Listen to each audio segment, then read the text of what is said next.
Good morning. आज हम लोग अल्टरनेटिंग करंट का वीडियो पढ़ेंगे, मतलब ऑब्जेक्टिव पढ़ेंगे। पिछले क्लास में अल्टरनेटिंग करंट का हमने ऑब्जेक्टिव चालू किया था प्रत्यावर्ती धारा का, और 10 नंबर तक मैंने ऑब्जेक्टिव बताया था। आज हम लोग 10 से आगे का ऑब्जेक्टिव देखेंगे। सारा ऑब्जेक्टिव इंपॉर्टेंट है, आप ध्यान से समझें। देखिए अगला क्वेश्चन क्या कहता है। कहता है एलआर परिपथ की प्रतिबाधा होती है। एलआर परिपथ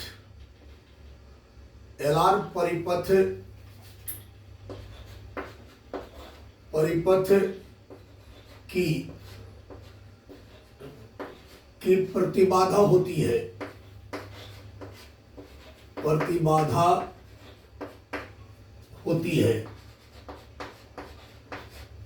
प्रतिबाधा होती है। पहला ऑप्शन दे रखा है R plus omega L. B number option है R square plus omega square L square. C number option है root under R plus omega L. और डी नंबर ऑप्शन है root under R square plus omega square L square. एक बार देख ले, video कटता तो नहीं है? ठीक है। देखिए आपको क्या कहता है क्वेश्चन। कहते हैं एलआर परिपथ की प्रतिबाधा होती है। 4 ऑप्शन दे रखा है। बेटा एलआर परिपथ का मतलब क्या हुआ कि आपके पास एक प्रत्यावर्ती परिपथ है जिसमें एल स्वप्रेरकत्व और आर ओमीय प्रतिरोध लगा हुआ है। तो ये जो परिपथ बनेगा इसको आप एलआर परिपथ कहोगे। और एलआर परिपथ में आप क्या जानते हैं कि 2 परिपथ कनेक्ट है, एक एल है दूसरा आर है। तो एल परिपथ में करंट वोल्टेज क्या होता है और आर परिपथ में करंट वोल्टेज क्या होता है। तो आर परिपथ में करंट वोल्टेज सेम फेज में होता है। ध्यान दीजिए, आर परिपथ में यहां हिंस दे रहा हूं। देखो एलआर परिपथ का मतलब क्या हो कि एसी परिपथ में 2 चीज कनेक्ट है, एक कुंडली है और एक रेसिस्टेंस है, ठीक है। और इसके सिरों के बीच एसी वोल्टेज लगा हुआ है। ये है एसी वोल्टेज और ये आपका एल है, ये आर है। ये हो गया एलआर परिपथ और ये है एसी वोल्टेज। V बराबर V0 साइन ओमेगा टी, पता है ना आपको। अब इस वोल्टेज पर इसमें मान लो कि तात्कालिक करंट आई जा रहा है, और चूंकि सीरीज कॉम्बिनेशन में है, श्रेणी क्रम में है, तो दोनों में करंट सेम जाएगा। तो हमको ये देखना है, क्वेश्चन पूछ रहा है कि इस एलआर परिपथ का प्रतिबाधा क्या होगा। ठीक है, प्रतिबाधा क्या होता है? करंट का रुकावट होता है। करंट के रुकावट को प्रतिबाधा बोलते हैं। जिस टाइप से आर परिपथ में करंट के रुकावट को प्रतिरोध बोलते हैं, उसी प्रकार से एलआर परिपथ में करंट के रुकावट को प्रतिबाधा बोलते, जेड से दर्शाते हैं। तो देखिए यहाँ एल है। अब एक बात बताइए, ये जो एल सर्किट है इसका एक सिरा यहां है, दूसरा सिरा यहां है। तो इनके सिरों का वोल्टेज क्या होगा? VL। और ये जो आर है इनका एक सिरा यहां है और दूसरा सिरा यहां है, यहां। तो इनके सिरों का वोल्टेज क्या हो जाएगा? VR। तो देखिए पहले आर परिपथ में देखिए, आर परिपथ का ये वोल्टेज है, ये करंट है। तो आर परिपथ में क्या होता है? करंट वोल्टेज सेम फेज में होता है, ठीक है। आर परिपथ में करंट वोल्टेज क्या होता है? सेम फेज में होता है। यह बात आपको पता है कि आर परिपथ में करंट वोल्टेज सेम फेज में होता है। तो ये आर परिपथ का करंट हुआ और ये आर परिपथ का वोल्टेज हुआ, पता है ना। और एल परिपथ में आ जाइए, एल परिपथ में ये वोल्टेज है, ये करंट है। लेकिन आपको पता है कि एक बात ध्यान से देखिएगा, सीरीज में जुड़ा हुआ यार, सीरीज में करंट बराबर ना होता है। जितना चीज जुड़ा रहे सब में करंट सेम रहेगा। तो भैया एल परिपथ का ये वोल्टेज, लेकिन करंट तो वही है। जो आर परिपथ का करंट है वही तो एल परिपथ का भी करंट है। तो करंट तो हम यह रिप्रेजेंट कर ली है। अब वोल्टेज की बात करो तो एल परिपथ में करंट वोल्टेज से π/2 पीछे होता है, तो वोल्टेज क्या होगा, π/2 आगे होगा, तो वोल्टेज इधर होगा। ये है आपका एल परिपथ का वोल्टेज VL है। ये एंगल कितना होगा, π/2 होगा, π/2 मतलब 90 डिग्री। तो अब बताइए ये VR है आपका, ये आर परिपथ में करंट वोल्टेज है और एल परिपथ में करंट वोल्टेज से π/2 पीछे होता है, तो वोल्टेज π/2 आ जाएगा।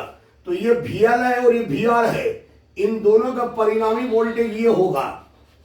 परिणामी वोल्टेज को हम V से लिखते हैं और ये एंगल को हम फाई मान लेते हैं। क्या मान लेते हैं, फाई। तो अब आप हमको बताइए कि यहां परिणामी वोल्टेज कितना आएगा। परिणामी वोल्टेज आएगा, सब पढ़ा है वो आपको थ्योरी में, आप थ्योरी उल्टा के देखिए तो आंसर अपने बोल दीजिएगा। परिणामी वोल्टेज V बराबर आएगा √। एक बात बताइए, फाई के सामने वाला क्या होगा, लंब 90 के सामने वाला कर्ण होगा, थर्ड साइड आधार होगा, तो परिणामी वोल्टेज तो आपका कर्ण है, और कर्ण बराबर क्या होता है, लंब का स्क्वायर जोड़ आधार का स्क्वायर का रूट। तो ये हो जाएगा VR का स्क्वायर अब प्लस VL का स्क्वायर। अब बताइए VR का मान कितना होता है, VR का मान होता है IR और VL का मान कितना होता है IXL ना होता है।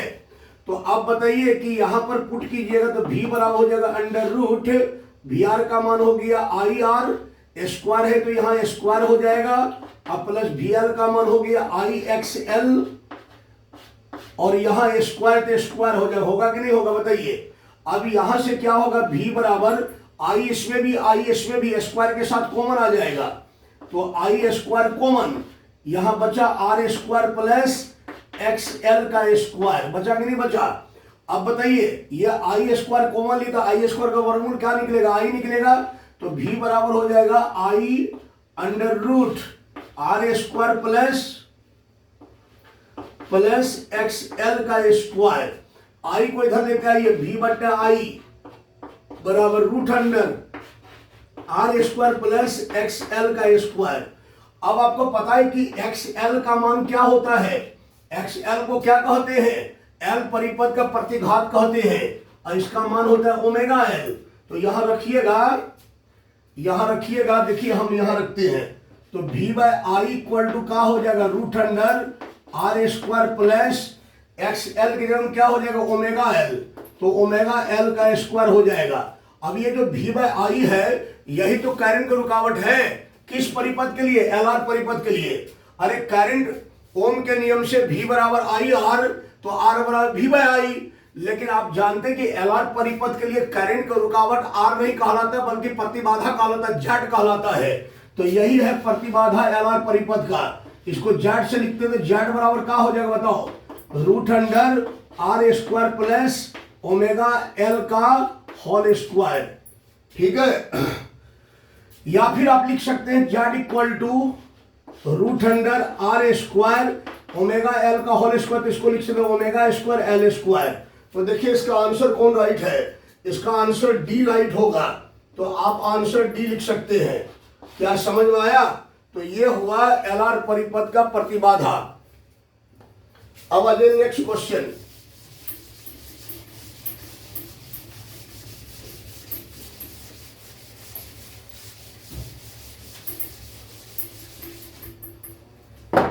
आज क्वेश्चन नंबर 12। क्वेश्चन नंबर 12 का कहता, सुनिए क्वेश्चन नंबर 12 कहते हैं किसी प्रत्यावर्ती परिपथ में यदि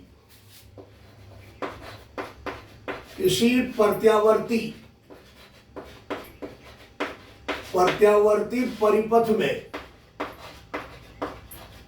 परिपथ में यदि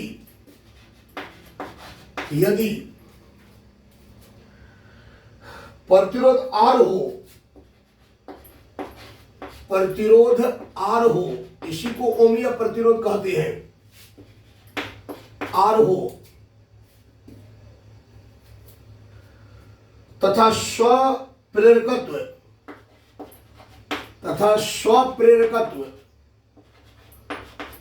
सप्रेरकत्व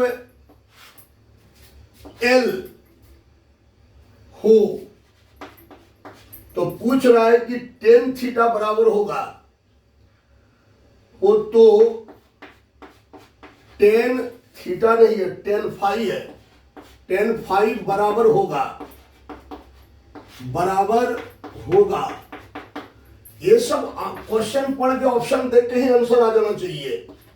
omega R by L, B number L R by omega, C number omega L by R, और D number omega L R. देखो क्वेश्चन क्या कहता है, कहते हैं किसी प्रत्यावर्ती परिपथ में यदि प्रतिरोध R तथा सप्रेरकत्व L हो तो टेन फाई का मान होगा। इसका मतलब आपको जो यह प्रत्यावर्ती परिपथ दे रखा है वो LR दे रखा है। कैसे? कहते हैं किसी प्रत्यावर्ती परिपथ में R है और सप्रेरकत्व L है, इसका मतलब यह AC परिपथ जो दे रखा है वो LR परिपथ है। और LR परिपथ में क्या हुआ, LR परिपथ में एक होता है कॉइल और एक होता है रेसिस्टेंस। अभी तुरंत समझाए थे, ये इसका सप्रेरकत्व L है, ये रेसिस्टेंस R है। तो LR परिपथ में क्या होता है, करंट तो दोनों में सेम रहेगा, वोल्टेज डिफरेंट रहेगा, करंट तो सेम रहेगा क्योंकि सीरीज में है। इसका वोल्टेज हुआ VL और इसका वोल्टेज हुआ VR, ठीक है। और LR परिपथ में क्या होता है, LR परिपथ में जो R परिपथ है, R इसका ये वोल्टेज हुआ, ये करंट हुआ, तो R परिपथ में वोल्टेज करंट तो सेम फेज में होता है। तो देखो यहां पर ये आपका R परिपथ का करंट है और ये R परिपथ का वोल्टेज है।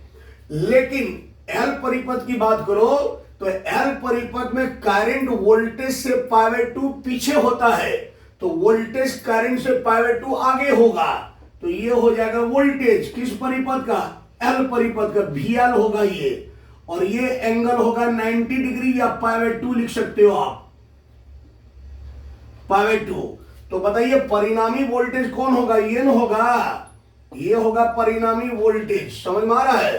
तो आपको यही कौन पूछ रहा है कितना होगा, ये फाई निकालना है। तो टेन फाई निकालोगे, क्योंकि आपको क्या पूछ रहा है, टेन फाई बराबर होगा, तो टेन थीटा बराबर क्या होता है, लंब बट्टा आधार। लंब बट्टा क्या होता है, आधार। तो देखो तो लंब ये न होगा, फाई के सामने वो लंब न होता है, तो ये होगा VL, और आधार क्या हो जाएगा, ये न हो जाएगा VR। तो क्या हो जाएगा, टेन फाई बराबर VL। VL का मान कितना होता है यार, VL का मान होता है IXL। अरे ये जो VL है ना, इसका मान होगा IXL, और ये जो VR है इसका मान होगा IR, ठीक है। तो ये डिवाइडेड बाय हो जाएगा IR। I से I कैंसिल, तो यहां टेन फाई बराबर क्या आ गया, XL बटे R। अब बताओ XL का मान कितना होता है, XL का मान होता है ओमेगा L, तो ये हो जाएगा ओमेगा L बटे R। यही आंसर होगा। अगर टेन फाई का मान क्या होगा, ओमेगा L बटे R, तो इसका आंसर C होगा। आंसर C आप लगा सकते हो, आंसर C। समझ में आया? चलो अगला क्वेश्चन देखो।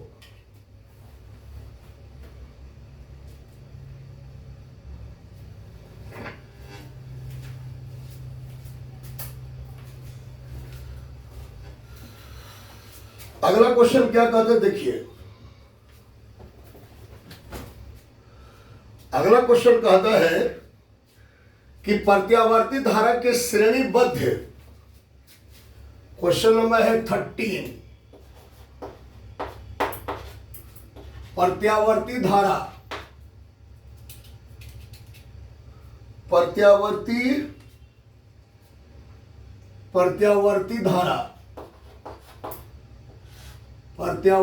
धारा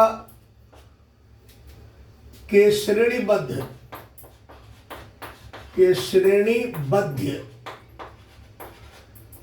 श्रेणीबद्ध एलसीआर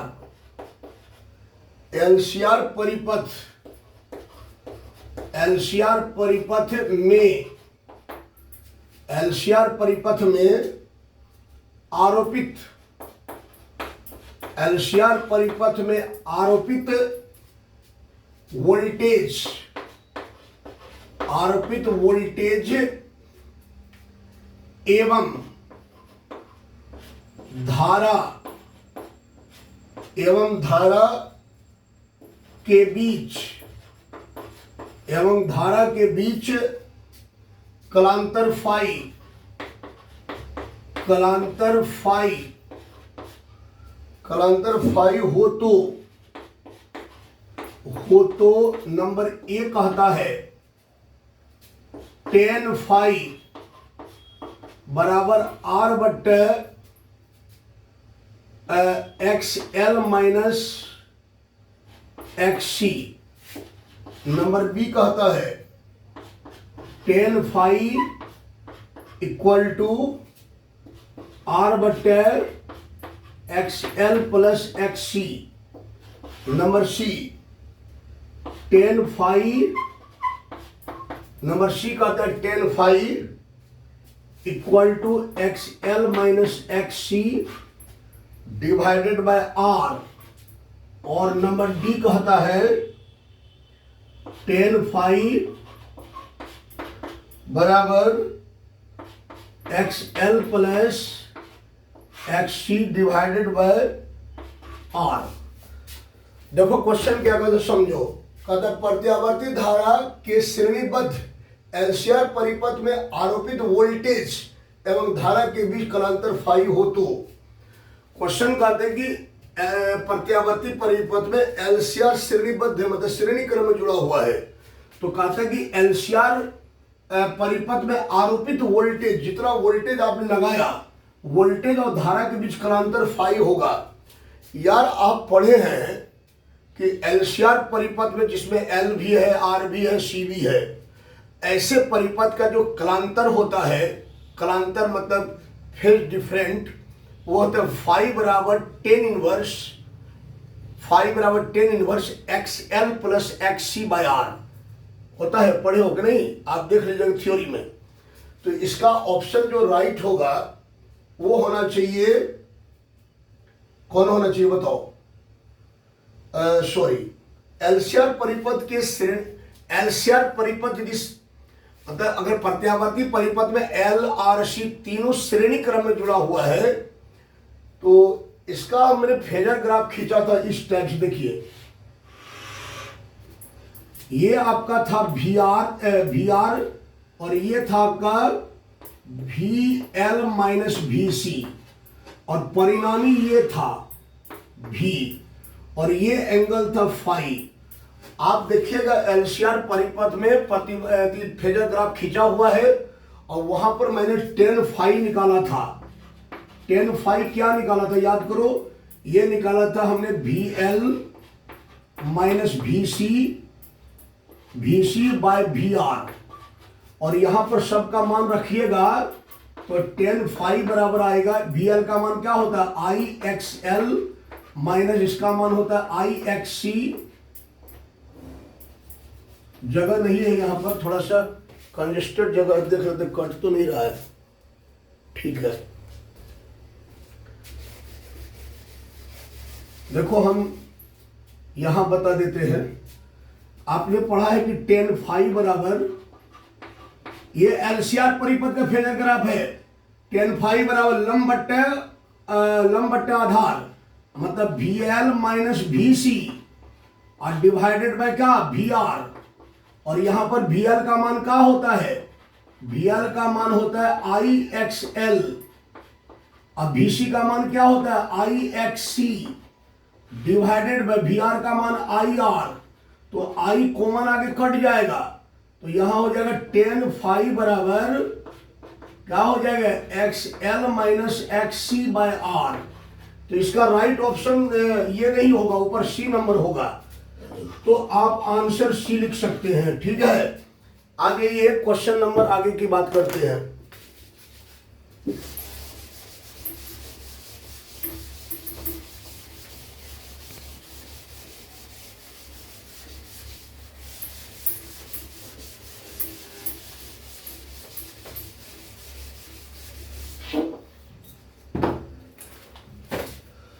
आज क्वेश्चन नंबर 14।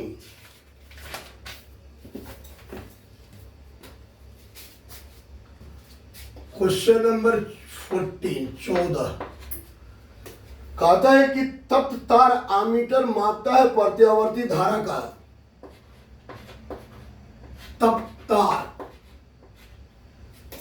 तप्त तार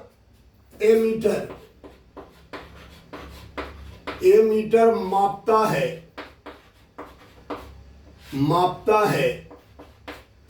प्रत्यावर्ती धारा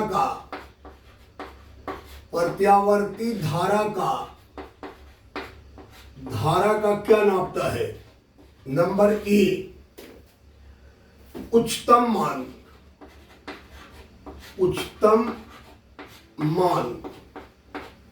नंबर बी औसत मान।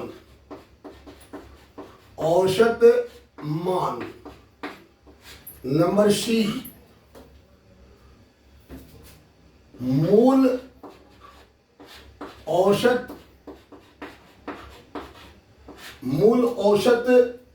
वर्ग धारा वही हुआ वर्गमात वर्गमूल मान हुआ।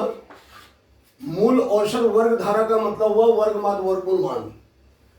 इनमें कोई नहीं। देखो क्वेश्चन क्या कहता है? तप्त तार एमीटर मापता है। बेटा तप्त तार एमीटर जो होता है, एमीटर तो करंट मापने वाला यंत्र है, ये है। तप्त तार एमीटर जो होता है ना, इससे एसी परिपथ का, देखो यहां से तप्त तार एमीटर जो होता है ये वर्गमात वर्गमूल मान के सिद्धांत पर काम करता है। इसलिए ये प्रत्यावर्ती धारा का वर्गमात वर्गमूल मान को ही मापेगा। तो इसका आंसर होगा सी। तो आप आंसर सी लिख सकते हैं, आंसर सी। आज क्वेश्चन नंबर 15। क्वेश्चन नंबर 15 क्या कहता है? एलसीआर श्रेणी परिपथ में, एलसीआर श्रेणी परिपथ में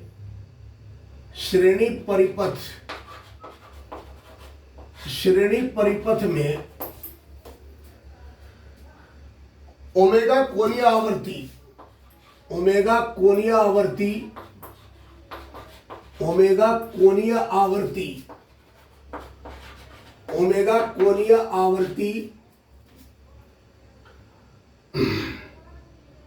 का एक एसी स्रोत जुड़ा है,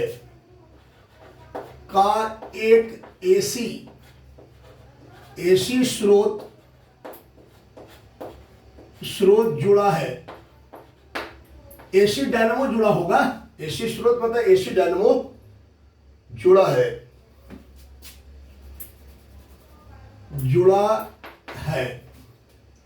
धारा का शिखर मान महत्तम होगा यदि धारा का शिखर मान महत्तम होगा। महत्तम मतलब अधिकतम होगा यदि number A omega less than 1/√LC। Number B omega less than √LC। Number C omega equal to 1/√LC। Number D omega greater than 1/√LC। देखो ये क्वेश्चन भी बहुत लाजवाब है। क्वेश्चन ये देखो क्या कहता है? एलसीआर श्रेणी परिपथ में ओमेगा कोणीय आवर्ती, एलसीआर श्रेणी परिपथ में ओमेगा कोणीय आवर्ती का एक एसी स्रोत जुड़ा है तथा शिखर जुड़ा है, तो कह रहा है कि धारा का शिखर मान महत्तम होता है। देखो यह क्वेश्चन क्या कहता है पहले समझो। कहता है एलसीआर श्रेणी अनुवादी परिपथ के साथ में कोई एसी स्रोत जुड़ा हुआ है, मतलब समझो कि एसी डायनेमो वगैरह जुड़ा होगा। तो कहता है कि धारा का शिखर मान महत्तम होना चाहिए। भैया धारा का शिखर मान तो तब अधिकतम होगा जब धारा अधिकतम होगा। अरे धारा का अल्टरनेटिंग करंट की इक्वेशन क्या होता है? आई बराबर आई नॉट साइन ओमेगा टी होता है। एसी करंट की इक्वेशन क्या होता है? आई बराबर आई नॉट साइन ओमेगा टी। तो भैया यही तो धारा का शिखर मान है आई नॉट। तो इसको अधिकतम होगा तो करंट अधिकतम होना। तो करंट अधिकतम होने के लिए क्या होता है? एक्स एल और एक्स सी बराबर होना चाहिए।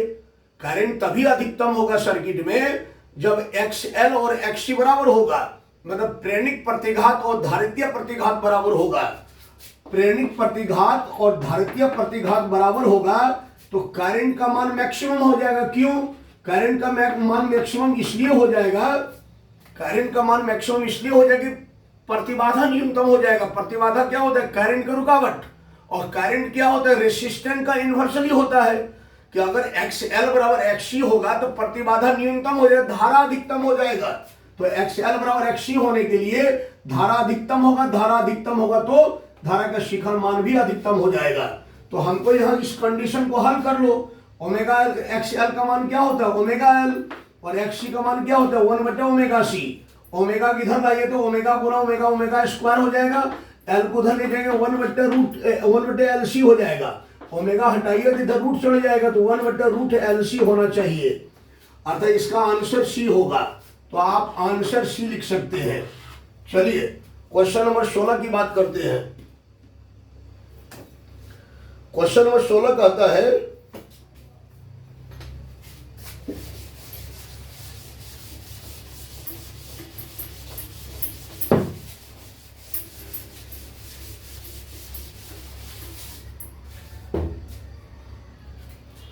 क्वेश्चन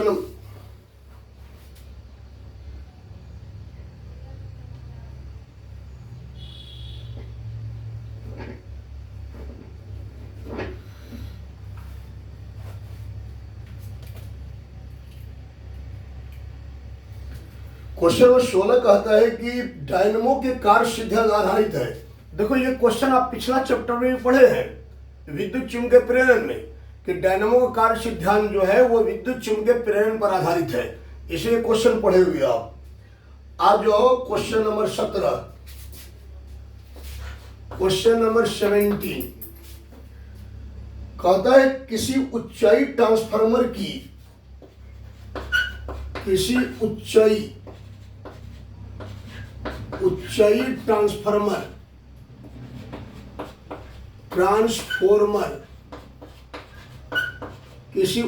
ट्रांसफार्मर की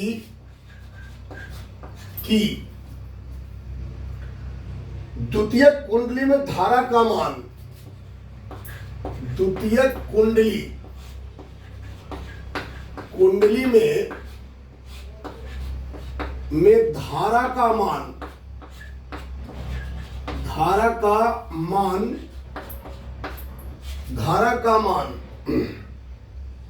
प्राथमिक कुंडली की धारा से होता है।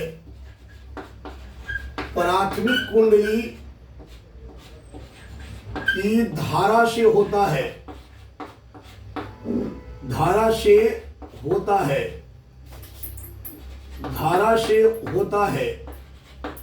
पहला ऑप्शन दे रखा है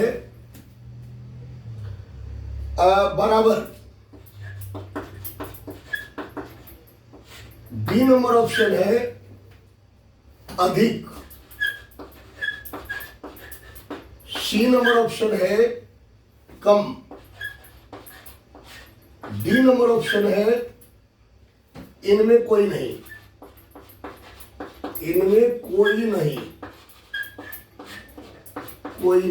देखो क्वेश्चन क्या कहता है कि किसी ऊंचाई ट्रांसफार्मर, मैंने बताया था कि दो टाइप के ट्रांसफार्मर होते हैं, कि होते हैं स्टेप अप ट्रांसफार्मर, होते हैं स्टेप डाउन ट्रांसफार्मर।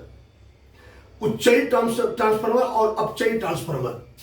तो कहता है किसी ऊंचाई ट्रांसफार्मर के द्वितीय कुंडली में धारा का मान प्राथमिक कुंडली की धारा से होता है। देखो बेटा, ऊंचाई ट्रांसफार्मर में जो प्राथमिक कुंडली होता है, ऊंचाई ट्रांसफार्मर में जो प्राथमिक कुंडली होता है वो तांबे के मोटे तार का कम फेरा वाला होता है, और जो द्वितीयक कुंडली होता है वो तांबे के पतले तार का अधिक फेरा वाला होता है। देखो जैसे ये ट्रांसफार्मर का क्रोड है, ट्रांसफार्मर क्रोड किसका बना होता है? नरम लोहे का बना होता है। और इसमें जो है ये तांबे के मोटे तार का कम फेरा है और ये तांबे के पतले तार का ज्यादा फेरा है। तो स्टेप अप ट्रांसफार्मर मतलब उच्चाई ट्रांसफार्मर में क्या होता है? उच्चाई ट्रांसफार्मर में तांबे के मोटे तार का जो कम फेरा वाला होता है वो होता है प्राइमरी कॉइल, और तांबे के पतले तार का जो अधिक फेरा वाला होता है वो होता है सेकेंडरी कॉइल। और उच्चाई ट्रांसफार्मर का काम क्या होता है? उच्चाई ट्रांसफार्मर निम्न वोल्टेज वाले उच्चाई ट्रांसफार्मर, सुनो ध्यान से, उच्चाई ट्रांसफार्मर किसको कहते हैं? वे ट्रांसफार्मर जो निम्न वोल्टेज वाले हाई करंट को हाई वोल्टेज वाले निम्न करंट में बदलता है। तो इसका काम क्या होता है? हाई करंट को निम्न करंट में बदलना। तो यहां पर सुनिए, उच्चाई ट्रांसफार्मर काम होता है। उच्चाई ट्रांसफार्मर क्या करता है? उच्चाई ट्रांसफार्मर क्या काम है? उच्चाई ट्रांसफार्मर निम्न वोल्टेज वाले हाई करंट को हाई वोल्टेज वाले निम्न करंट बदलता है।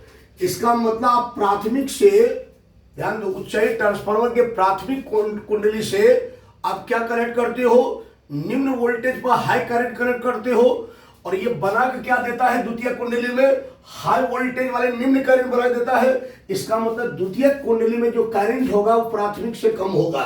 तो इसका आंसर सी होना चाहिए। तो इसका आंसर सी होगा। आज जो क्वेश्चन नंबर 18, क्वेश्चन नंबर 18 क्या कहता है? अपचयी ट्रांसफार्मर में कौन सी राशि घटती है? अपचयी ट्रांसफार्मर में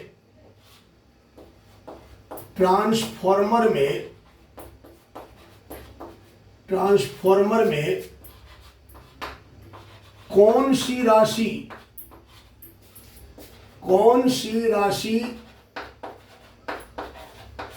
राशि घटती है? कौन सी राशि घटती है? तो पहला ऑप्शन है कि धारा, पहला नंबर है धारा। दूसरा ऑप्शन है शक्ति। तीसरा ऑप्शन है आवर्ती, और चौथा ऑप्शन है वोल्टेज।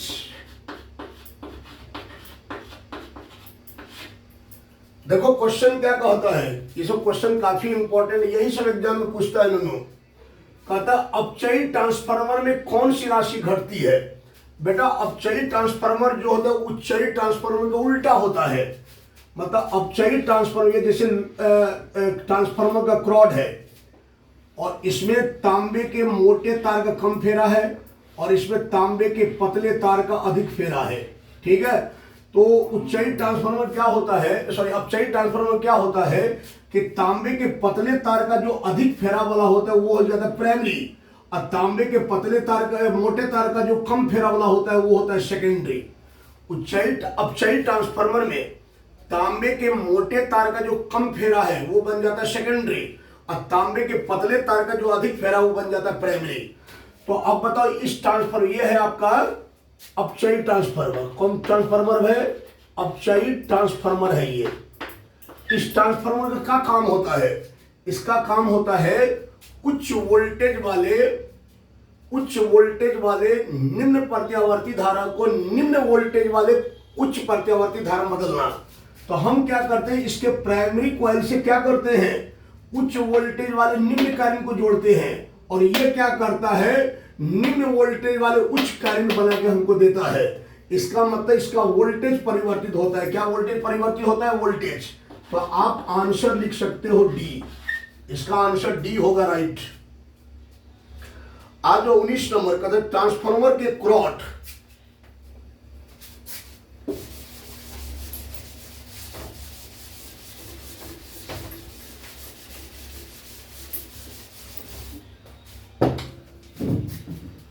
क्वेश्चन नंबर 19 आ जाओ। कहता है कि ट्रांसफार्मर के क्रॉड ट्रांसफार्मर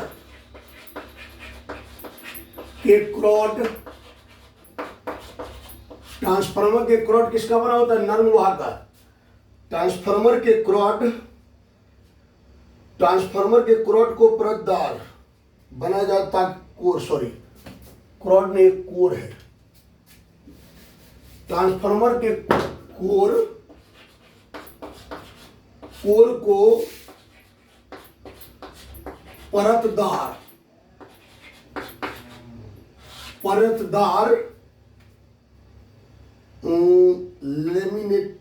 लेमिनेटेड बनाया जाता है ताकि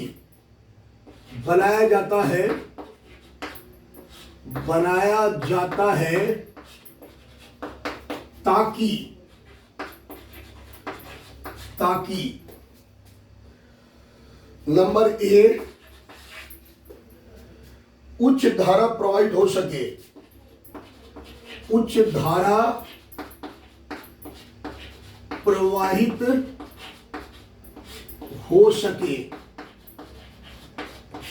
नंबर बी उच्च विभव प्राप्त हो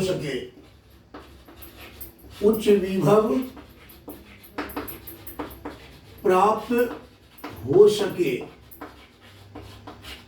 नंबर सी भावर धाराओं द्वारा होने वाली हानि कम किया जा सके। भावर धाराएं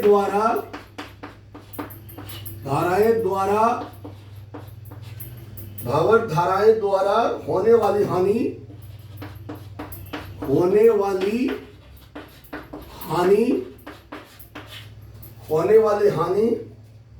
कम की जा सके।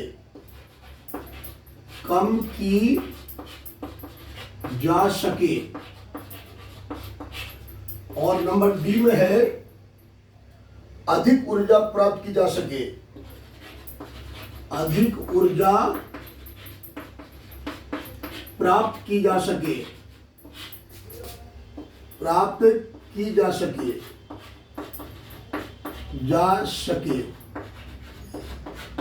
देखो बहुत सुंदर क्वेश्चन है ये भी।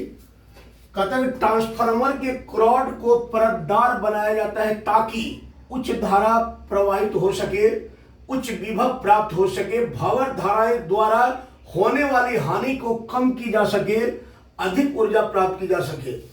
बेटा मैंने बताया था कि ट्रांसफार्मर क्रॉड नर्म लोहा का बनाया जाता है, ठीक है, आयताकार शेप में होता है और इसके प्लेटों के बीच में वार्निश कुचालक पेस्ट का यूज किया जाता है, प्लास्टिक का यूज किया जाता है ताकि ईडी करंट लीक ना हो सके, नहीं तो क्रॉड जल सकता है।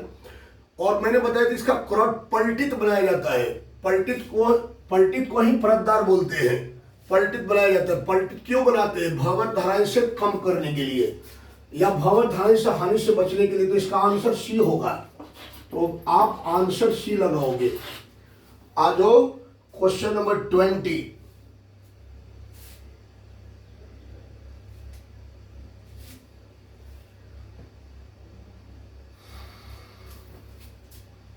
आज इतना ही रहने दो, अगले क्लास में नेक्स्ट वीडियो इसमें टोटल क्वेश्चन जो है ना आपका 40 क्वेश्चन है, तो 4 वीडियो में ये बनेगा टोटल।